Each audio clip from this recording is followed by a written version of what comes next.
எனக்கு ஒரு சித்தர் வந்து பார்த்தீங்கன்னா, இந்த குன்றக்குடியில ஒருத்தர் வந்து சித்தர் இருக்காரு. ஏன்னா எனக்கு ஒரு ஒரு 8 வருஷத்துக்கு முன்னாடியே எனக்கு வந்து அது உணர்த்த ஆரம்பிச்சுச்சு.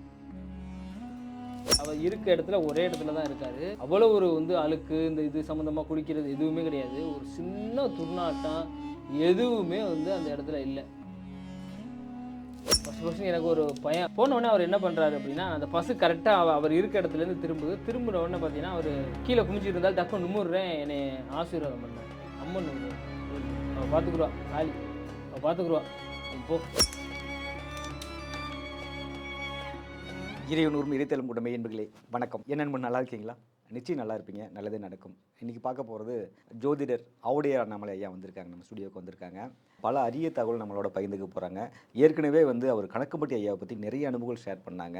அவர் வந்து வாழும் சித்தர்கள், ஜீவ சமாதிகள் அப்படின்னு நிறைய தரிசனம் பண்ணிட்டு வர ஐயா பல இடங்களுக்கு யாத்திரைக்காக போயிட்டு வந்திருக்காங்க.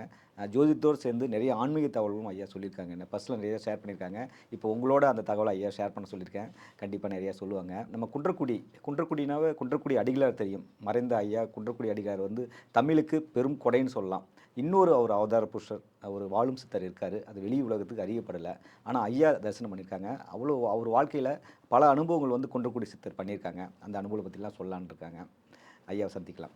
ஐயா வணக்கம். வணக்கம். போன காணொலி வந்து கணக்குப்பட்டி சித்தரை பற்றி பேசுனீங்க. அவ்வளோ பேர் பார்த்தாங்க, அவ்வளோ ஃபோன் கால்ஸு. தொடர்ந்து நீங்கள் எந்தெந்த சித்தரை பார்த்தீங்க, அந்த அனுபவங்கள்லாம் அப்படி பகிர்ந்துக்கலாங்க. இப்போ நான் வந்து இந்த ஏற்கனவே நம்ம இன்டர்வியூ நம்ம பேசும்போது பார்த்தீங்கன்னா, பழனிக்கு மாலை போட்டிருந்தேன். அப்போ மாலை போட்டிருந்தேன். மாலை போட்டு நம்ம பழனிக்கு போகிறோம். பாத யாத்திரையாக போகணும்னு சொன்னால் அது ஒரு சூழ்நிலையினால் போக முடியல. நம்ம பஸ்ஸில் போகிறதுக்காக பிளான் பண்ணிவிட்டு போயிட்டு இருந்து போகிறோம். எனக்கு ஒரு சித்தர் வந்து பார்த்தீங்கன்னா, இந்த குன்றக்குடியில் ஒருத்தர் வந்து சித்தர் இருக்கார். ஆனால் வந்து அது எப்படின்னா, எனக்கு ஒரு ஒரு 8 வருஷத்துக்கு முன்னாடியே எனக்கு வந்து அது உணர்த்த ஆரம்பிச்சிச்சு. அது வந்து ஒரு சில விஷயம் கனவாக இருக்கட்டும், அது தனி பிள்ளையார்பட்டிக்கு போவேன். அந்த போகிற வழியெல்லாம் இருக்கட்டும், போகும்போதெல்லாம் என்னை வந்து அந்த இடத்துக்கு நான் எப்பவுமே அந்த பிள்ளையார்பட்டிக்கு போகும்போதெல்லாம் அவர் வந்து அந்த இடத்துல இருந்து ஒரு நாடக மேடையில் இருக்கார். இருக்கும்போது என்னை வந்து நான் போகும்போதெல்லாம் வந்து பார்த்தீங்கன்னா, இப்படியே கையை ஆசீர்வாதம் பண்ணுவார். நான் அதை வந்து 2-3 டைம் வந்து இதை வாட்ச் பண்ணியிருக்கேன். இது பண்ணும்போது அப்போ சொல்லும்போது நான் இன்னும் 2 பேரோட வேறு ஒரு ஆள் போகும்போதெல்லாம், பாருங்கள் நான் போவேன் ஆசீர்வாதம் இவர் சித்தர் அப்படிங்கிற மாதிரி நான் சொல்லிகிட்டே இருந்தேன். நான் ஒரு 7 வருஷமாக அதை வந்து ஃபாலோ பண்ணிகிட்டு இருக்கேன். எனக்கு வந்து எப்போ போனாலும் வந்து அவர் எனக்கு ஒரு ஆசீர்வாதம் பண்ணுவார். நான் எங்கே போனாலும் நான் போனேன்னா என்னை வந்து ஆசீர்வாதம் பண்ணிட்டு தான் போவார். அப்போ நான் என்ன பண்ணுறேன் அப்படின்னா, ஒரு சித்து விளையாட்டையும் சொல்லிடுறேன். அப்போ நான் வந்து மாலை போட்டிருக்கேன். பழனிக்கு கிளம்புறேன் பஸ்ஸில். அப்போ போகும்போது அந்த பஸ்ஸு வந்து பஸ் ஸ்டாண்ட்லேருந்து போயிட்டு, நம்ம காரைக்குடி பஸ் ஸ்டாண்ட்லேருந்து கிளம்பி போயிட்டு சுற்றி அந்த குன்றக்குடிக்கு நேராக வேறு ரூட்டில் போகணும். அந்த பஸ்ஸு வந்து மறிச்சிட்டு திருப்பி அந்த குன்றக்குடி அந்த முருகன் கோயிலுக்கு பின்னாடி வந்து பஸ்ஸை திருப்பி விடுறாங்க. அந்த திருப்பின பஸ்ஸு பார்த்தீங்கன்னா வந்து கரெக்டாக அந்த சித்தர் இருக்க இடத்துல வந்துட்டு பஸ்ஸு வந்து பார்த்தீங்கன்னா அங்கே வந்து திரும்புது. இவர் வந்து ஏற்கனவே நான் கணக்கம்பட்டியை பற்றி நான் நிறையா பேசியிருக்கேன். எனக்கு என்னென்னா அவரோட இது வந்து எனக்கு வந்து நிறையா விஷயத்தில் எனக்கு கனெக்ட் ஆகி கனவும் சரி, நான் இங்கே போனதும் சரி, நிறையா விஷயம் நம்ம ஷேர் பண்ணியிருக்கோம். இப்போ அதோட ஈர்ப்பு என்னவோ தெரில, எனக்கு அவரை பார்க்கும்போது நான் அவரை பார்த்த இது வந்து நிறைய விஷயம் ஃபஸ்ட்டு 7 வருஷமாக அந்த சிந்தனை வரல. பட் அதுக்கப்புறம் அதான் இருந்துச்சு.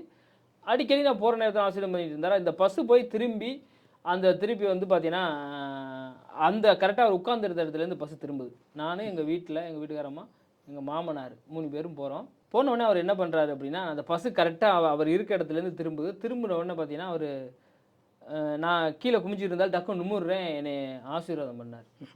வழக்கமாக எப்படி பண்ணுவார், எப்பவும் பண்ணுறாரு மாதிரி ஆசீர்வாதம் பண்ணார். ஆசீர்வாதம் என்னடா அது நான் வந்து பசங்க எனக்கு திரும்ப எனக்கு தெரியாது. நான் கீழே குமிஞ்சிட்டு இருக்கேன், எங்கே போகிறது என்னன்னு தெரியாது. அப்போ டக்குன்னு எழுந்திரிக்கிறேன். அவர் வந்து என்னை வந்து ஆசீர்வாதம் பண்ணாரு. அவர் மூஞ்சி பார்த்தீங்கன்னா, அது வந்து எப்படின்னா அப்படி பட்டம் போட்டிருந்தார். பயங்கர பிரைட்டாக இருந்துச்சு, அப்படியே வெள்ளை வெள்ளேர்னு அப்படி இருந்துச்சு. அவர் சுற்றி ஒரு என்ன குப்பை, அது பார்க்க ஒரு மாதிரியாக இருக்கும். ஆனால் அன்னைக்கு பார்த்தீங்கன்னா ஒரு பெரிய ஒரு பயங்கரமாக பவராக தெரிஞ்சு எனக்கு என்ன ஒரு மாதிரி ஷாக் ஆகிட்டேன். அப்போ என்ன பண்ணார் அப்படின்னா, ஆசீர்வாதம் பண்ணிவிட்டு இப்படி காமிச்சார் கையை சாப்பிட்றது மாதிரியே. என்னடா இப்படி காமிக்கிறாரு, நம்ம இது வரைக்கும் நம்ம ட்ராவல் பண்ணும்போது நம்ம காமிச்சிருக்காரு, இது பண்ணியிருக்காரு, இப்படி கையை காமிக்கிறாரு. அப்போ நம்மகிட்ட சாப்பாடு வாங்கி கேட்குறாரா இல்லை ஏதோ ஒரு கேட்குறாரு. ஆனால் நான் வந்து இதுக்குள்ளே போகிறேன், பழனிக்குள்ளே போகிறேன். அப்போ அந்த பஸ்ஸு வந்து திரும்புது, நான் போகிறேன். அப்போ என்ன பண்ணுறேன், எங்கள் வீட்டில் பக்கத்தில் நான் ஏற்கனவே வீட்டில் ஷேர் பண்ணியிருக்கேன், இது மாதிரி ஒரு சித்தர்ப்பா, ஆனால் அவர் சித்தர் தான். இது நான் ஏற்கனவே 2 டைம் நான் வந்து போகும்போது என்னை வந்து இப்படி ஆசீர்வாதம் பண்ணுவார். நான் நிறையா இதில் நான் பார்த்துட்டேன். இப்போ எதார்த்தமாக பஸ்ஸு வந்து திரும்புது. அவர் பார்த்தியா அப்படின்னு கேட்டேன். நான் அது இப்படி நிமிர்ற டயத்தில் இப்படி அவசரம் பண்ணிட்டு இது பண்ணார். நான் கவனிக்கலன்னு சொல்லிட்டு அவரை ஆனால் பார்த்துருச்சு. இது நான் அப்ப சொன்னேன், அவர் இப்படி காமிச்சாரா சாப்பாடுன்னு. நான் என்ன சொன்னேன்னா, ஒண்ணு இதை பழனியில யாருக்கோ சாப்பாடு வாங்கி கொடுக்க சொல்றாரு. இல்லை அப்படின்னா இவருக்கு ஏதோ வாங்கி கொடுக்க ஏதோ ஒன்று உணர்த்த சொல்றாரு அப்படின்னு சொல்லிட்டு, சரி ஏதோ ஒரு சித்து விளையாட்டா இருக்கும் அப்படின்னு சொல்லிட்டு நான் வந்து விட்டுட்டேன். அது வந்து அது போகிற போக்கிலே போகட்டும், அது நடக்கணும்னா அது நடக்கும் தானே அப்படின்னு சொல்லிட்டு போனேன். எங்கள் மாமனார் பார்த்தீங்கன்னா 40 வருஷமாக மாலை போட்டு போகிறார். நான் இதுதான் ஃபஸ்ட்டு. பாத யாத்திரை போகிறீங்களா? பாத யாத்திரை இல்லை, பாத யாத்திரையில் பஸ்ஸில் தான் போனோம். ஓகே. அப்போ போனோடனே நான் வந்து இவர் சொன்னதுக்கும் நான் இது ஒன்று நான் வந்து யோசிச்சுட்டே போகிறேன். இது எப்படி இது வந்து இதாக சாத்தியமாக போகுது, இல்லை திருப்பி நம்ம வந்து போயிட்டு வந்து இவருக்கு வாங்கி கொடுக்கணுமா, இல்லை ஏதோ ஒன்று விஷயம் ஏதோ மொத்தம் ஏதோ ஒன்று சொன்னத்துறாரு. அப்போ சித்தர்கள் சித்து விளையாட்டு நிறையா இருக்குது, அதை நம்ம பார்த்து உணர்ந்துக்குருவோம் அப்படின்னு சொல்லிட்டு நான் விட்டுட்டு போயிட்டே இருக்கும்போது எங்கள் மாமனார் காலையில் சாப்பிடாம வந்தார். அவர் 40 வருஷமாக பழனிக்கு பாத யாத்திரையாக போகிறவர். இப்போ கொஞ்சம் முடியாதனால இந்த இதில் போவோம்னு சொல்லிட்டு பஸ்ஸில் வந்தார். அந்த ஆக்கில் மறுபடியும் வந்து அதில் போனவர் பார்த்தீங்கன்னா அவர் பசிக்குதுன்னு சொல்கிறாரு. சொன்னோடனே ஹோட்டலுக்கு அங்கே நிப்பாடு இங்கே நிப்பாடுன்னு சொல்லிட்டு எங்கேயுமே சாப்பிட முடியல. அப்போ ஆளுக்கு அவர் ஒரு மாதுளம்பழம் வச்சு அவர் ஒரு பழம் வச்சுருந்தாரு, நான் எனக்கு ஒரு பழம் வச்சு என்ன பழம் இருக்குன்னு உள்ளே தெரியாதுன்னு வைங்களேன். அப்போ அவர் 40 வருஷம் பயங்கர முருக பக்தர். போன உடனே அவர் என்ன பண்ணுறாரு, அந்த சாப்பாடுன்னு சொன்னோடனே அந்த பழத்தை நீங்கள் சாப்பாடு எங்கேயுமே நம்ம எங்கேயும் நிற்கல பண்ணல வாங்க சாப்பிட முடியல. அப்போ அவர் என்ன பண்ணுறாருன்னா, அந்த நீங்கள் பழத்தையே சாப்பிடுங்க அம்மா அப்படின்னு சொல்கிறேன். அவர் சரி ஓகே என்ன பண்ணுறதுன்னு சொல்லிட்டு அதை எடுக்கிறாரு. பார்த்தீங்கன்னா அதில் இருந்தது மாதுளம்பழம். அவர் வந்து இந்த பழம் இது தின்னாத சுகர் இது சாப்பிட எனக்கு செட் ஆகாது, சரி இன்னும் மதியம் சரி ஊர்லேயே சாப்பிடுவோம் அப்படின்னு சொன்னார். அதுக்கப்புறம் நான் போய் என்னோடய பேக்லேருந்து நான் இது பண்ணால் சரிங்க அம்மா இருந்தாங்கன்னு சொல்லிட்டு நான் அதுலேருந்து ஆப்பிள் சரி கொடுக்குறேன். அவர் வந்து வாங்கிட்டு அவர் வந்து அதை சாப்பிட்டாருன்னு வைங்களேன். இப்போ எனக்கு என்ன தோணுச்சுன்னா, அவர் 40 வருஷம் ஃபுல்லாகவே முருகன் வழிபாடு எவ்வளோ ஒரு கஷ்டம் இருந்தாலும் போயிடுவார். அந்த இதுவே இல்லை அவர் உணர்த்தினது பார்த்தீங்கன்னா, எப்போவுமே என்னை வந்து நான் இப்போ ஒரு சடனாக தெரியும். நான் இப்போ அதிகமாக ஃபஸ்ட்டு திருவிழா வழிபாடில் வந்து நான் இருந்தால் கிடையாது, அது மாதிரி நான் தேடுறதும் கிடையாது.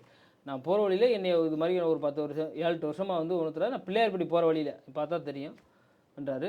திருப்பி நான் வந்து மணி பண்ணுறாரு. சரி ஓகேன்னு சொல்லிட்டு கொடுத்தோடனே அவர் வாங்கி அதை சாப்பிட்டு அன்றைக்கி காலை உணவு அவருக்கு அதான். சரி இது மாதிரி நடக்கும்னு உணர்த்துறாரு நினச்சிட்டு நான் அதோட விட்டுட்டேன். அந்த ஆக்கில் மறுபடியும் ஊருக்கு வந்துட்டு சரி அவர் இப்படி சொன்னாரே, அப்போ அவரை இது வரைக்கும் நான் அவர் ரோட்டில் போகும்போது தானே நான் பார்த்துருக்கேன். ரோட்டில் போகும்போது பார்த்துருந்தேன், கிட்ட போய் பார்த்ததில்லை. கிட்ட போய் அவர் ஒரு குப்பை ஒரு மாயால் போய் கிட்ட போய் நான் பார்த்ததில்லை பண்ணது இல்லையா. சரி இன்னும் மலைக்கு போயிட்டு வந்ததுக்கப்புறம் நானும் என்னோடய ஃப்ரெண்டை ஒருத்தரை கூட்டிக்கிட்டு இது மாதிரி இந்த ஒரு சித்தர் இருக்கார் வாங்க போயிட்டு வருவோம், இனி இது மாதிரி இது பண்ணார், அவருக்கு ஏதோ ஒன்று நமக்கு அங்கே பண்ண நமக்கு அவருக்கு எதாவது வாங்கி கொடுத்துருவோம் சொல்லிட்டு நான் வந்ததுக்கப்புறம் மறுபடியும் சொல்லிட்டு கூட்டிகிட்டு போகிறேன். இப்படி இந்த பிஸ்கட்டு தண்ணி அந்த கூல்ட்ரிங்க்ஸ் இது எல்லாம் வாங்கிக்கிட்டு கொண்டு போயிட்டு அவர்கிட்ட கொடுக்குறேன். ஃபஸ்ட்டு எனக்கு ஒரு பயம், இது பாட்டுக்கு ஏதாவது இது பண்ணி அதாவது நார்மலாக என்னை பார்க்கும்போதெல்லாம் அவரை செஞ்சவர் எனக்கு வந்து ஒரு கிட்ட போனவுடனே அவர்கிட்ட அவரை குப்பை அவர் இதுங்க ஒரு சின்ன ஒரு சுமல் நாத்தம் இது பண்ணது அதெல்லாம் இல்லை. எனக்கு தெரிஞ்சு மலையிலலாம் கிடந்திருப்பார், மலையிலலாம் அது கீழே மழை பெய்யும்போது கிடப்பார். ஒருத்தர் வந்து பார்த்தீங்கன்னா இயற்கையோடு ஒன்றி வாழும்போது தான் அந்த இது குளிக்கிறது இல்லைங்களா அவர், அதெல்லாம் எதுவுமே இல்லை, குளிக்கிறது எதுவுமே இல்லை, அந்த இடத்துல தான் இருப்பார். அதான் சொல்லலை மலை இதெல்லாம் இருப்பார். நான் தான் 8 வருஷம் பார்த்துக்கிட்டு இருக்கேனே, நான் அடிக்கடி பிள்ளையார்பட்டி போவேன், பிள்ளை பார்க்கும்போது என்னை இது பண்ணார். ஆனால் எனக்கு மட்டும் அது வந்து அவர் ஏன்னா அந்த பிரபஞ்சத்தோட ஒரு மனிதன் கனெக்ட் பண்ணி வாழ்கிறான், அது பிரபஞ்சத்தில் கண்டிப்பாக ஒரு இறை இருக்குங்கிறது தெரிஞ்சு அன்னைக்கு என்னை ஆசிரியர் இந்த பழனிக்கு போகும்போது ஆசை பெரிய பிரகாசமாக இருந்துச்சு. இதை கொண்டு போய் கொடுத்தேங்க. கொடுத்த உடனே அவர் என்னன்னா எனக்கு எப்போவுமே பார்த்தீங்கன்னா ஒரு சித்தர் இல்லை அப்படின்னா என்கிட்ட பேசணும்னு நினைப்பேன். சும்மா போய் ஊமையாக போய் இருந்துட்டு வரதெல்லாம் எனக்கிட்ட அந்த இதுலலாம் என்கிட்ட உடன்பாடு கிடையாது. அப்போ வாங்க வாங்க நல்லா இருக்கலையா, அம்மா கூட்டிகிட்டு வந்தானே அப்படின்னு ஒரு வார்த்தை டக்குன்னு கேட்டார். அம்மா கூட்டிகிட்டு வாங்க, புள்ளக்குட்டிலாம் நல்லா இருக்கா, ஃபஸ்ட்டு புள்ளக்குட்டி நல்லா இருக்கான்னு புள்ளக்குட்டி நல்லா இருக்கா, நல்லா இருப்பாங்க, ஏன் அம்மா கூட்டிகிட்டு வரல அப்படின்னு சொன்னார் டக்குன்னு. இவர் பின்னாடி வந்தவர் அப்படியே ஷாக் ஆகிட்டார். இன்னும் உங்களை தெரிஞ்சால் மாதிரிக்கே இப்போ அறிஞ்சால் மாதிரி இப்படி பேசுகிறாரு அப்படின்னு சொல்லிட்டு ரொம்ப ஷாக் ஆகிட்டார். அப்புறம் இதை கொடுத்த உடனே இது குரங்குலாம் வந்து நிறையா வரும்யா. அவர் வந்து எப்படின்னா வந்து அவர் இதெல்லாம் வாங்குறாரு என்னங்கிறதெல்லாம் எனக்கு தெரியாது. நான் வந்து ஒரு வழிபோக்கனா நான் பார்த்தது தான். இதை கொண்டு போய் நம்ம கொடுத்தோடனே வந்து பார்த்திங்கன்னா இந்த பிஸ்கட்டு இந்த இது எல்லாமே நம்ம வந்து கொடுத்தோடனே அவர் என்ன சொல்கிறாருன்னா, இந்த 90 இந்த இதெல்லாம் வச்சுருந்தார் தனியாக, அது வேறு விஷயம். பட் அந்த குரங்குகளுக்கெல்லாம் அவர் கொடுப்பார் இந்த உணவுனா இந்த இப்போ அந்த பிஸ்கட்டு அந்த கூல்ட்ரிங்க்ஸ் இது மாதிரி இருக்கலாம் பார்த்தீங்கன்னா அது குரங்கு நிறையா வருமா அதை கொடுப்பாராம். அப்போ சொல்லி இப்படி காமிக்கிறார், இங்கே பாருங்கள் இதெல்லாம் வந்து அது கொடுக்கணும், அதனால தான் நான் வந்து இது பண்ணுறது, இதெல்லாம் நம்மளை மாதிரிக்கு இது தானே அப்படின்னு சொல்லிட்டு. அப்புறம் அங்கே ஒரு அம்மன் ஒரு கோயில் இருந்துச்சு, அவள் பார்த்துக்குருவா, காளி அவள் பார்த்துக்குருவா, நீ போ அப்படின்னு சொல்லிட்டு என்னைய இது பண்ணி விட்டாரு. எனக்கு வந்து அப்படியே யோசிச்சுட்டு வரேன். எங்கள் அம்மா கூட்டிகிட்டு வரேன் நான் சொன்னது எனக்கு ஜோதிடர் தான் என்னன்னு தெரியும். எனக்கு அது ஏங்கிறது எனக்கு தெரியும். அவர் சொன்ன விஷயம் எல்லாமே எனக்கு ஜோதிடர் தான். இது என்ன நடக்க போகுது, என்ன சுச்சுவேஷன் எல்லாமே எனக்கு தெரிஞ்சுட்டு அதுக்கப்புறம் மறுபடியும் அந்த தைப்பூசத்துக்கு நானும் எங்கள் அம்மா அந்த இது அடுத்து வரும்போது நீ அடுத்தும் வர சொல்கிறாரு. அடுத்து வரும்போது நீ கூட்டிகிட்டு வாங்குறாரு என்னை. அவர் பார்த்தீங்கன்னா அவர் இருக்க இடத்துல ஒரே இடத்துல தான் இருக்கார். அவ்வளோ ஒரு வந்து அழுக்கு இந்த இது சம்மந்தமாக குடிக்கிறது எதுவுமே கிடையாது. ஒரு சின்ன துர்நாட்டம் எதுவுமே வந்து அந்த இடத்துல இல்லை வச்சிருக்காரு. இப்போ இந்த மறுபடியும் போகணும்னு பிளான் பண்ணியிருக்கேன். அது மாதிரி வந்து அதுலேருந்து பார்த்தீங்கன்னா ஜோதிடவுமே பார்த்தீங்கன்னா என்றைக்குமே பார்த்தீங்கன்னா ஒரு குரு அருள்ங்கிறது ரொம்ப முக்கியம் ஜோதிடத்துக்கு. இதுலேருந்து அது வந்து உங்களுக்கு வந்து அடுத்த கட்டத்துக்கு அதுக்கு அவர் தரிசன பின்ன தான் உங்களுக்கு வாக்கு சித்தி ஏற்பட்டுச்சுங்களா? அதுக்கப்புறம் பார்த்தீங்கன்னா அந்த வாக்கு சார்ந்த விஷயங்கள் வந்து உங்களுக்கு வந்து ஒரு விஷயத்தை வந்து பார்த்தீங்கன்னா நிறைய பேருக்கு பேச வருவேன். சடனாக வந்து பேச முடியாது. டக்குன்னு வந்து பார்த்தீங்கன்னா என்னை தடுக்கும். அது மாதிரியே சில பேருக்கு பார்த்தீங்கன்னா சரன்னு என்னால் பேச முடியும். அதெல்லாம் வந்து அந்த இறைவன் அருளால் அடுத்த கட்டத்துக்கு என்னை வந்து நகர்த்தியிருக்கு.